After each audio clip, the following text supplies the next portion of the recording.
Dalawang driver sa Parañaque Integrated Terminal Exchange ang nagpositibo sa random drug test. Isinagawa ang drug test para matiyak ang kaligtasan ng mga pasahero, lalo ngayong halos fully booked na ang mga biyahe doon. May live report si Katrina Son. Katrina? Maki, Atom, Lunes pa lang, pero nahirapan na ang ilang mga pasahero na uuwi sa kanilang mga probinsya na bumili ng kanilang tiket dito sa Parañaque Integrated Terminal Exchange o PITX. Alas 9 pa ng umaga, dumating na sa PITX si Tess Mendoza. Pero ang nakuha niyang tiket para sa air-conditioned bus, panggabi na. Nakuha ko pong ticket is 7 p.m. Punuan po, kahit maghihintay, kinuha ko na lang po. Si Rowena Taguines wala nang nakuhang tiket para sa biyahe ngayong araw. Mahirap po kumuha ng ticket, nakiusap lang kami dahil senior si mother. Mahirap, lalo na pagsiksikan.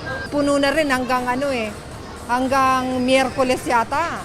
Ayon sa pamunuan ng PITX, halos fully booked na ang mga biyahe kaya mas maganda raw na magpa-reserve ng mga tiket. Meron tayong mga naka-standby na additional buses at ang LTFRB nangako na mag-i-issue ng mga special permits kung kinakailangan. Nag-ikot na rin dito kanina umaga ang LTO, LTFRB, MMDA, PNP at DICT.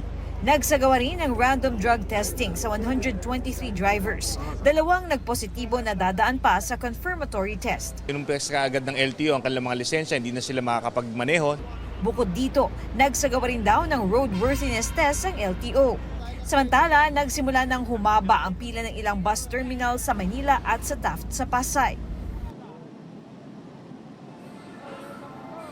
Maki, Atom, as of 9 p.m. nga kanina ay umabot na sa mahigit 127,000 ang mga pasahero na nagpunta rito sa PITX. Maki, Atom?